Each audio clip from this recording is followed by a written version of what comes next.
Здравствуйте, в эфире информационный выпуск Амшик Шара. Исполняющий обязанности главы администрации Сухума Кан Кварча не будет баллотироваться на предстоящих президентских выборах. Нынешнее положение в стране свидетельствует о серьезном расколе и противостоянии в народе. Каждый гражданин Абхазии от рядового жителя до претендента на пост президента должен сделать все от него зависящее, чтобы преодолеть раскол или, как минимум, не допустить его дальнейшего усиления.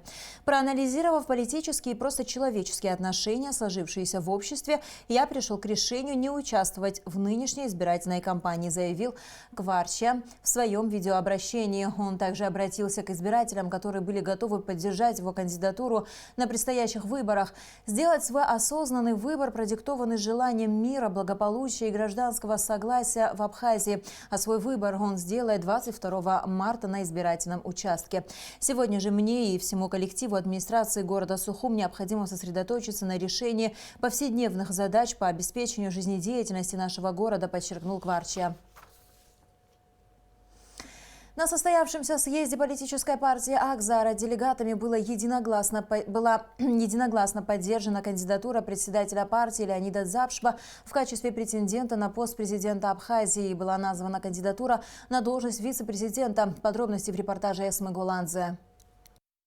Порядок должен быть всегда и везде. В доме, на улице, в государстве. Главный лозунг партии Акзара. Еще одним немаловажным моментом является консолидация гражданского общества Абхазии. Основной целью же партия ставит достижение устойчивого развития страны на базе законности и стабильности. Для стабильности и роста экономики мы должны обеспечить равные права и государственную поддержку всем проживающим в Республике Абхазия народам и вероисповеданиям.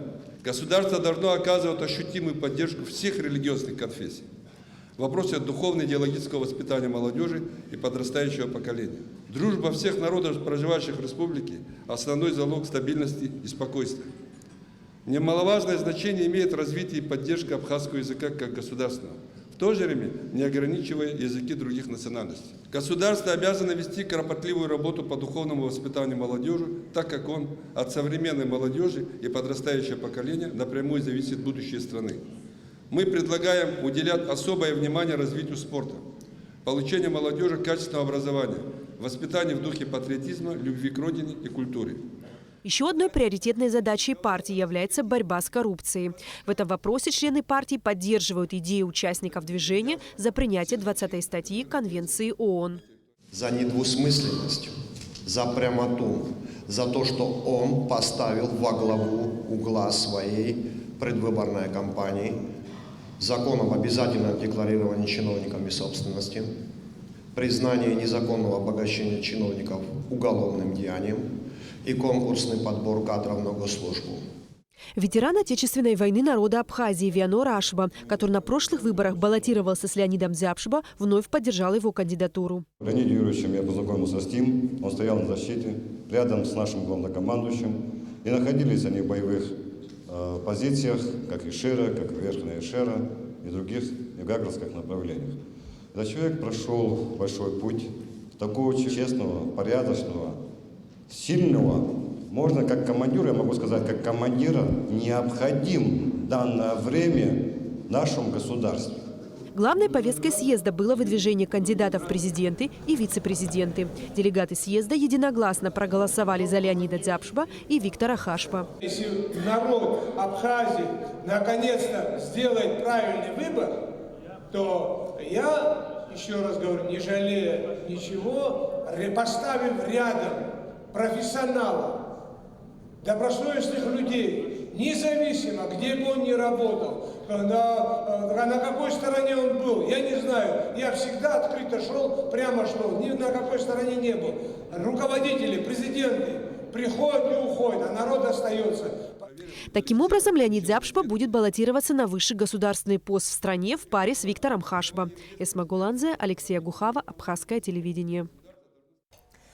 Сразу после съезда политическая партия Акзара предоставила в ЦИК необходимый перечень документов для выдвижения в кандидаты на пост главы государства Леонида Дзапшба. В соответствии со статьей 8 Закона о выборах президента Республики Абхазия, регистрацию выдвинутых кандидатов в президенты Республики Абхазия и предложенных ими кандидатов в вице-президенты Республики Абхазия осуществляет Центральная избирательная комиссия в течение 10 дней с момента поступления документов о выдвижении кандидата и его письменного согласия баллотироваться, но не позднее, чем за 30 дней до выборов президента Республики Абхазия.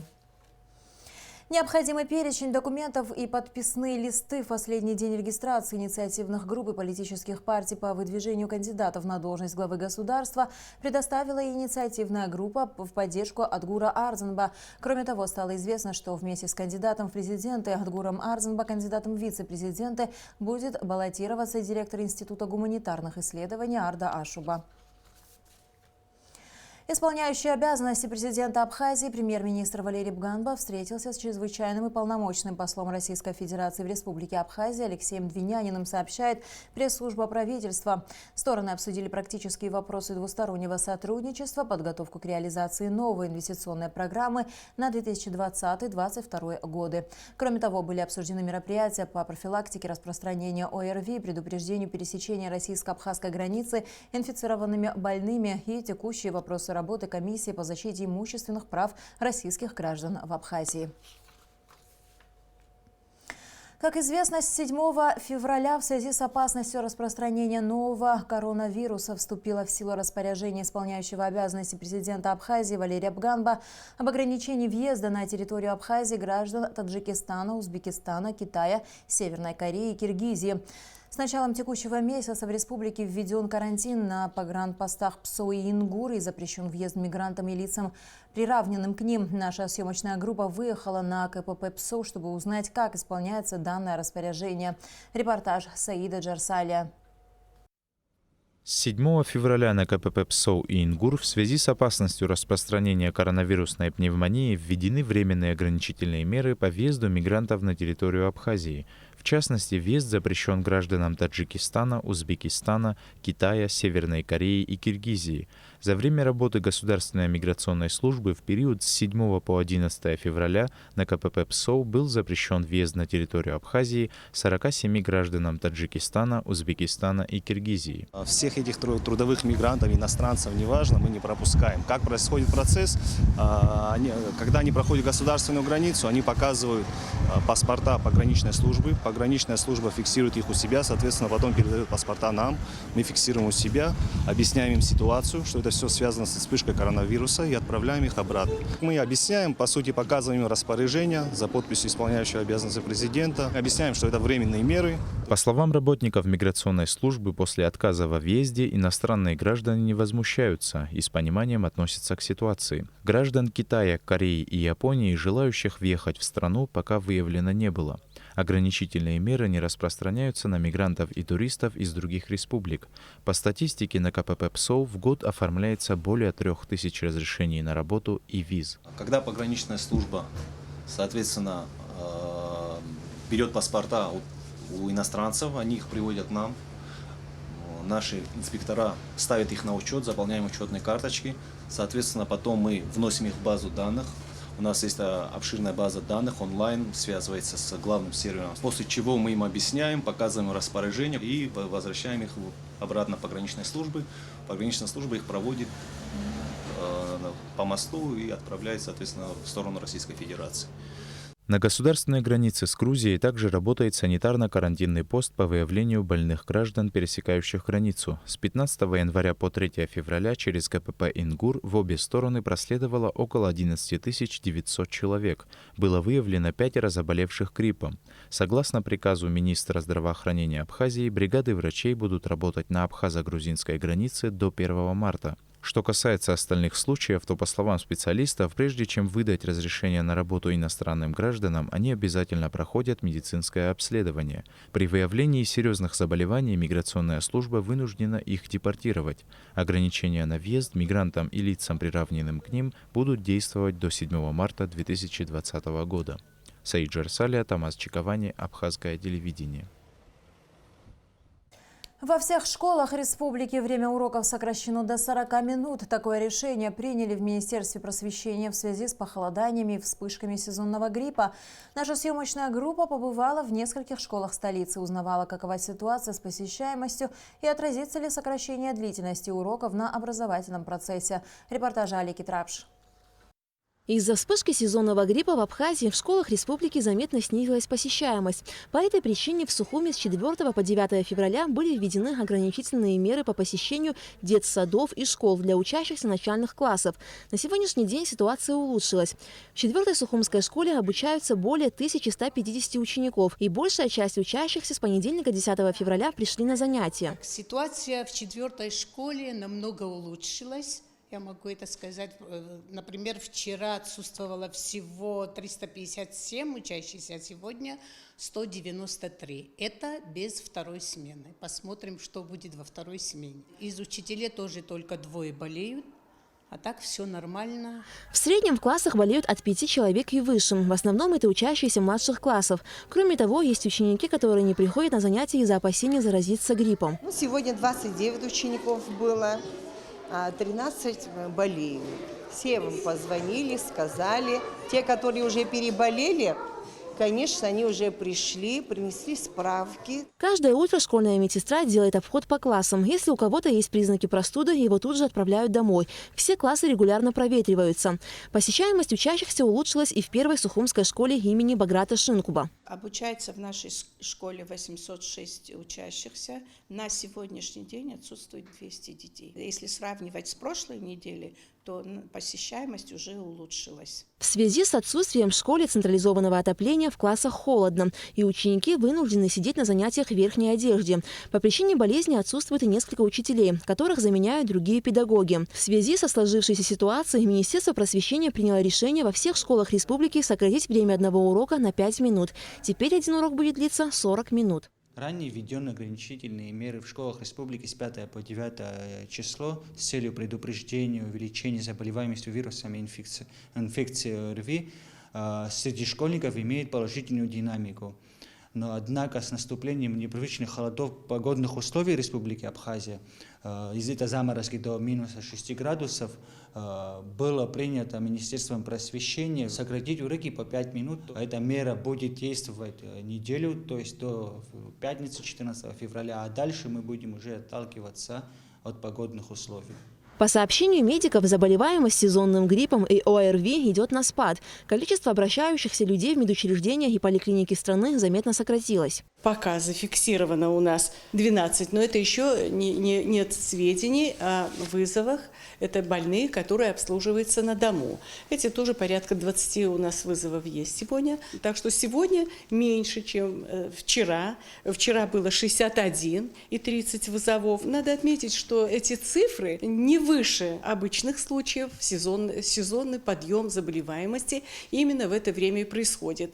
Пик заболевания был конец января, начало февраля, когда через нашу поликлинику 100 и более человек в день проходило. Это учитывая и обслуживание детей на дому. Поэтому в сравнении с тем, что было в начале месяца, отмечается спад. Несмотря на улучшение ситуации с заболеваемостью сезонными вирусными инфекциями, специалисты призывают граждан в случае обнаружения симптомов гриппа не заниматься самолечением, а обратиться в медучреждение. Что касается длительности уроков в школах Абхазии, то эта временная мера будет действовать до конца текущей недели. По словам руководителей средних образовательных учреждений, это не отразится на учебном процессе. Алика Трапш, Алексей Баструков, Абхазское телевидение. Действительный государственный советник России, координатор новой социальной платформы «Будущее Абхазии» Инал Ардзинба в ходе пресс-конференции на площадке АГТРК рассказал о создании новой платформы и о запуске конкурса молодых лидеров «Гордость Абхазии». Кроме того, Инал Ардзинба ответил на множество других вопросов. Конкурс «Будущее Абхазии» по замыслу его организаторов должен стать социальным лифтом для управленцев и послужить импульсом для обновления государственного аппарата Абхазии за счет честных и компетентных представителей молодого поколения. В рамках проекта также планируется создать школу молодых предпринимателей. Третьим ключевым направлением программы станут стажировки и тренинги. Трудно спорить с тем, что в Абхазии нужно создавать возможность для самореализации для молодых людей. И ключевая цель как раз заключается в том, чтобы выявить и поддержать молодых честных и компетентных управленцев. Для нашей страны и для будущего, с моей точки зрения, это крайне важно. У нас будет 3 этапа ключевых. Это испытания для молодежи, будет тестирование, будет собеседование, будут управленческие игры. Это как раз практика, которая существует в рамках проекта «Лидеры России». И в том числе будет онлайн-голосование, то есть каждый житель Абхазии сможет отдать свой голос за молодого человека, которого он считает наиболее достойным. На вопрос журналистов, связана ли презентация нового проекта с предстоящими выборами президента Абхазии, Инал Арзанба ответил, что это плановый проект, который обсуждался еще в прошлом году. Арзанба также поделился своим видением социально-экономического развития республики. Ключевая возможность на данном этапе – это, безусловно, создание производств. Компактных производств. Мы прекрасно понимаем, что если посмотреть на структуру нашей экономики, понятно, что это давние проблемы, они структурные, но на сегодняшний момент мы подавляющее большинство товаров и средств производства импортируем. И можно с уверенностью сказать, что пока не удалось создать свою внутреннюю производственную систему. И для этого, конечно, необходимо привлекать инвестиции и необходимо выстраивать, с моей точки зрения, кредитные линии, достаточно серьезные для тех наших предпринимателей, которые могут освоить соответствующие проекты. Инал Арзанба также рассказал о деятельности благотворительной организации «Послы доброй воли Абхазии», инициатором создания которой был сам в 2017 году. Организация занимается гуманитарными проектами в здравоохранении, образовании и спорте. Цель этого проекта была в том, чтобы показать, что в Абхазии очень много молодых, талантливых ученых, артистов, общественных деятелей, волонтеров. Я думаю, что все-таки это было показано. И с точки зрения проектов команда «Послов доброй воли» реализовала немалое количество проектов, в том числе по развитию абхазского языка, абхазской культуры. Был запущен русско-абхазский словарь для смартфонов, абхазская клавиатура, выпущены клипы, книги на абхазском языке, проведены социальные мероприятия. И в том числе, кстати, акции направлены на продвижение Абхазии на международной арене в России. Инал Арзанба ответил и на вопросы, касающиеся внутренней и внешней политики, в частности, его отношения к налаживанию диалога с Грузией. Полную видеоверсию пресс-конференции действительного государственного советника России, координатора новой социальной платформы «Будущее Абхазии» Инала Арзанба смотрите сразу после прямого эфира. И в завершении выпуска о погоде. По информации Гидрометцентра, 12 февраля в Абхазии ожидается переменная облачность, ночью преимущественно без осадков, днем временами дождь со снегом, местами возможен снег. В предгорьях и горах ливневый снег. Температура воздуха ночью минус 1,4, днем 1,6 градусов, температура морской воды 9 градусов. На этом наш выпуск завершен. До скорых встреч в эфире.